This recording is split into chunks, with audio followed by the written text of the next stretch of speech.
Welcome to Exploring Minds. This channel is dedicated to exploring sarcastically light topics present in our society. The topics will include self-defense, psychology, abortion, politics, fraud, scams, technology and inventions. Today's video will dive into the topic of self-defense and get a bit of a different look on the events that unfolded on August 25, 2020 in the case of Kyle Rittenhouse.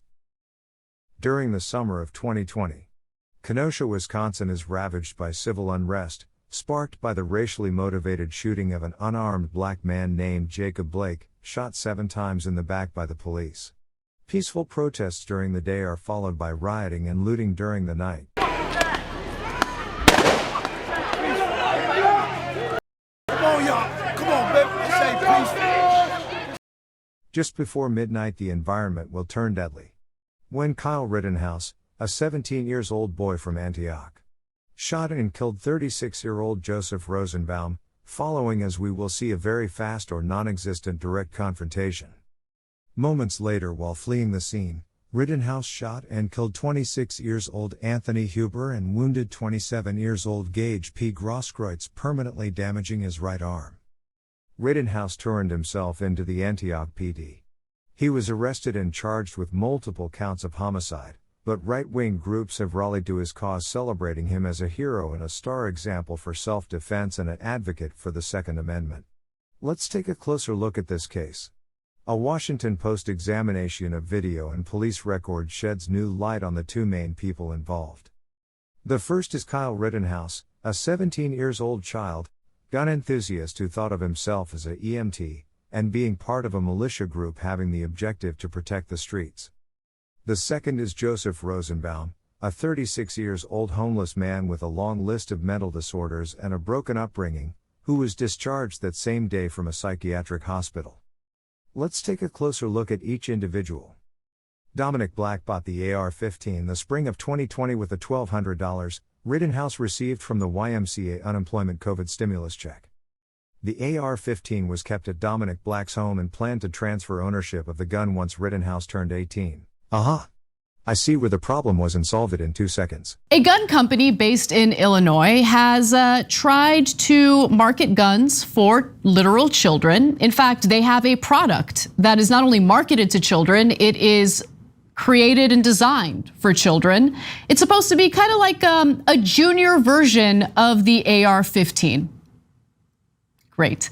Under Wisconsin state law, Rittenhouse as a minor could shoot at target practice with an adult supervision, but he could not own a rifle or carrying it in public. For comical relief, don't worry, as a minor you cannot get an abortion if your GPA is too low. A federal circuit judge in Florida tried to deny access to an abortion for a 17-year-old girl, citing that her GPA was just too low. Because she cannot understand the consequences of having an abortion. So you can be forced to use your body as an incubator, ruining your life, but wait. As a bonus, you get to mess up a second life by giving it up for adoption. Bravo! Rittenhouse lived with his mother and his 2 sisters in Antioch, a Chicago suburb, 20 miles out from Kenosha. He participated in cadet programs at the Antioch Fire Department and a near police department. He stopped attending high school and started attending an online homeschool program. He couldn't decide what to be in life: a firefighter, a police officer, or a paramedic. On August 24, after finishing his shift as a lifeguard in the Kenosha area at 8 p.m., he and one of his sisters spent the night at Dominic Black's home and watched live streams on TV of the protests happening downtown. Dominic Black's stepfather declared he removed the guns out of the safe and placed them in the basement. We can only speculate, likely out of fear and preparation for a worst-case scenario like a home invasion. Joseph Rosenbaum moved to Kenosha in 2018. He met Carrie Ann Swart in 2019. Rosenbaum was born in Waco, Texas, to unmarried parents. And when he loved deeply. He loved his family, you know. I mean, he was a very, wholehearted, genuine, put everything in, loyal. If your friend is in a fight, you're in a fight. He met his biological father only twice in his life. His mother owned a home where they lived until he was 6 years old. His mother committed forgery and evaded capture for the next 7 years. During that time, Rosenbaum moved frequently between several towns in Texas and Tucson. They moved 3 to 4 times per year and lived with relatives. His mother was sent to prison when he was 13. Given the fact that the paperwork is redacted, we can only deduct that one family member was also physically and mentally abusing Rosenbaum, quote, on an almost daily basis between the ages of 10 and 13. Rosenbaum in this time was disciplined with a belt, abused, raped, forced to perform oral sex and forced to watch. Given the redacted paperwork, we can only deduct that he was forced to watch his mother also getting used by the same family member. Carrie-Ann Swart, his fiancée, described Rosenbaum as being loyal and very trusting person. At the age of 18, Rosenbaum was convicted of sexual conduct where on the 27th of March, 2002 he masturbated in public in the presence of a minor under the age of 15 and received a sentence of a decade with a long sheet of disciplinary infractions while imprisoned. This is a horrific case of child abuse and psychological torture. At any given age. And the mental breakdown of an individual is inevitable. It comes of no surprise that he started to use heroin, methamphetamine, LSD and cocaine at the age of 16. Analyzing these patterns of behavior, it can be concluded from what has been transcribed from his social history that he suffered from severe PTSD, and due to all the chemicals he assumed he possessed a fractured mind, he was not able to understand society. And not being able to realize what reality is for long periods of time. On July 25, 2020, Rosenbaum sent a text message to Swart apologizing. 1 hour later he overdosed in front of a McDonald's in Kenosha.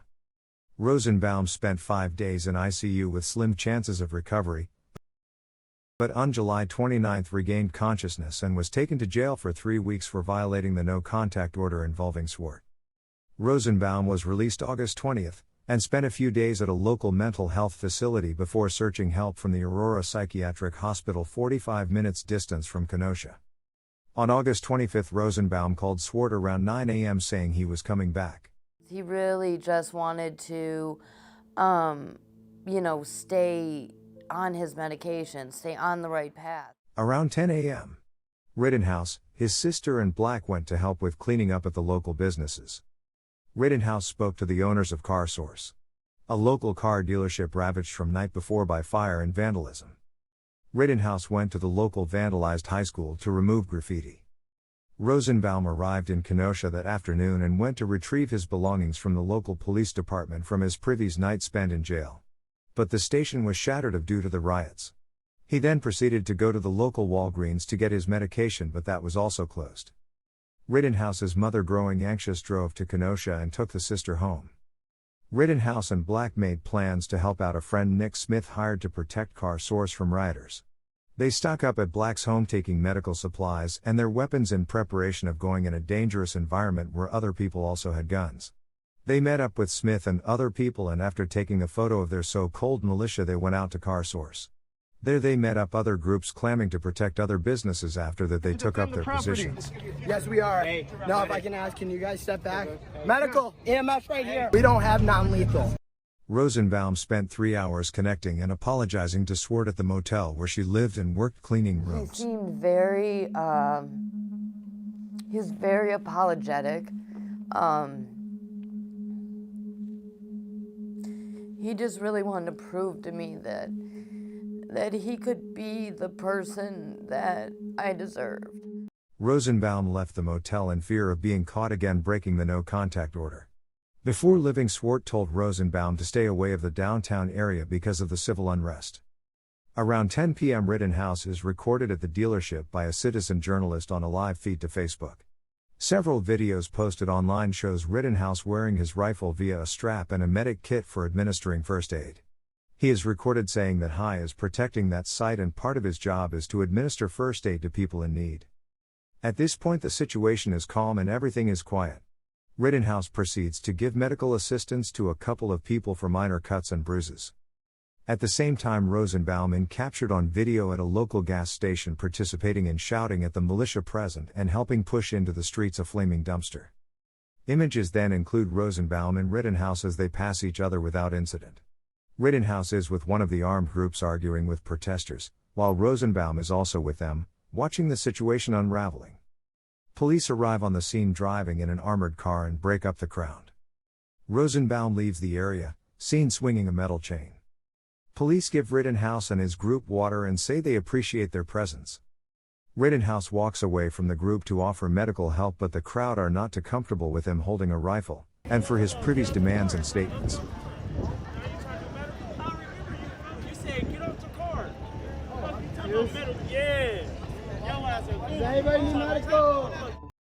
Rosenbaum and Rittenhouse each made their way to a nearby gas station. Officers prevent Rittenhouse returning to his original post and to his group.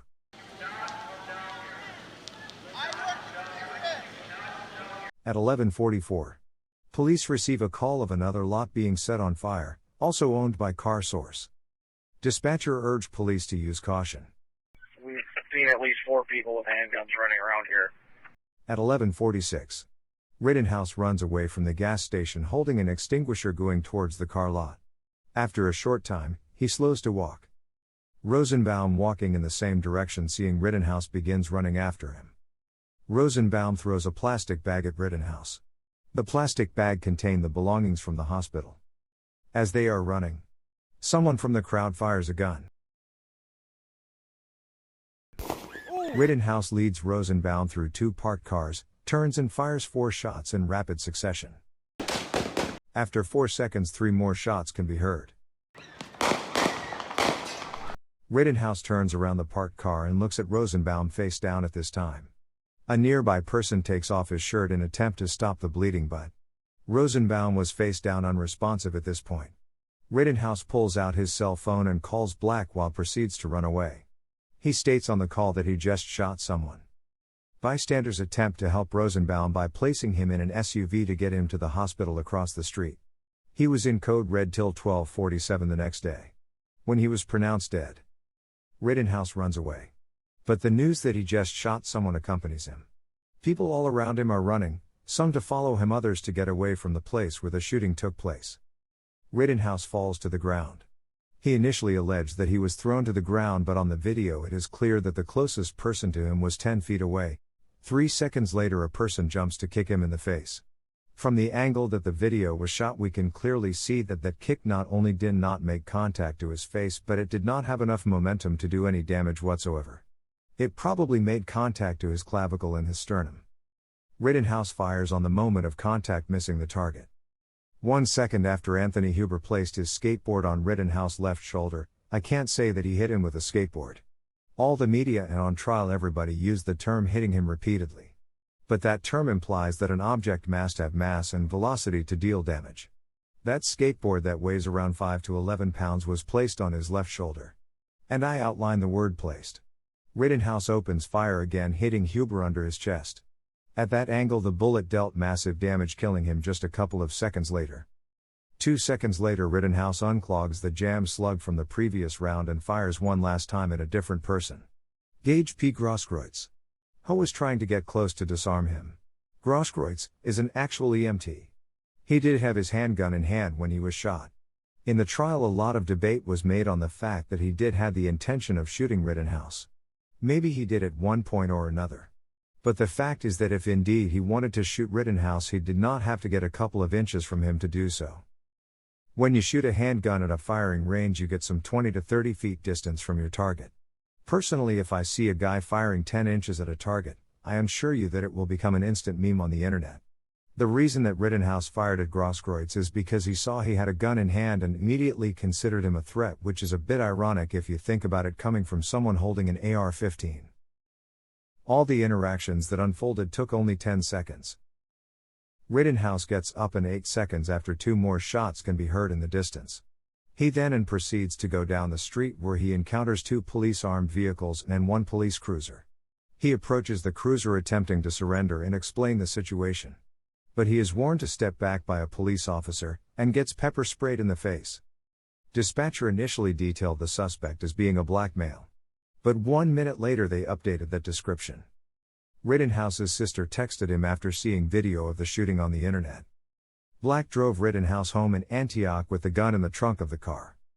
Rittenhouse and his mom drove at the Antioch police station and arrived at 1:20 a.m. Rittenhouse immediately began crying and also vomited while recounted the events of that night, stating he just shot 2 white kids. Rittenhouse also stated he was hit in the head with a baseball bat and a skateboard and hit in the lower neck before opening fire. He then stated that there was a video on the internet showing him being hit in the head with a skateboard. He then refused a medical checkup. During an on-site evaluation of Rittenhouse's well-being made by APD, only small scratches were noted on his arms. In other words, he was not physically assaulted in any way. That is a contradiction to the statements made that he was physically attacked. Antioch police officers went to Rittenhouse's home where Black was waiting. He then showed the officers the rifles used that night. The officers took custody of both. Antioch police arrested Rittenhouse and he was charged as a fugitive from justice.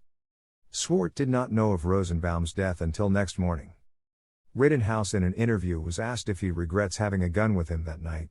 His response was that he feels that he had to protect himself.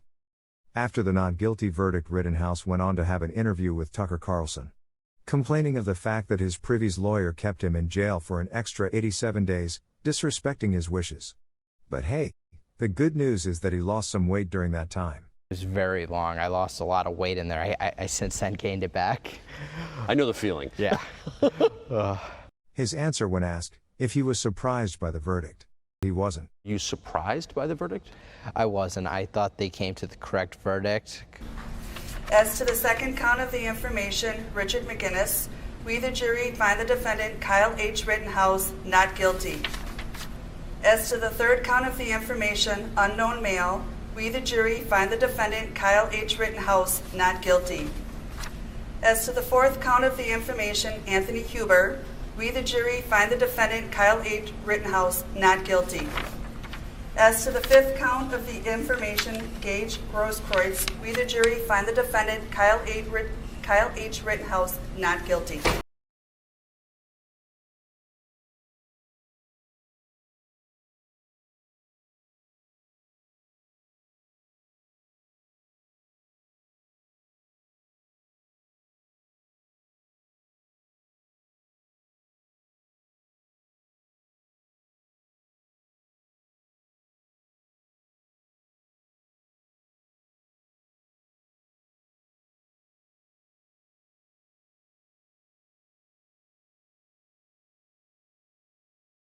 Welcome to Mar-a-Lago. It's Kyle Rittenhouse posing with former President Trump.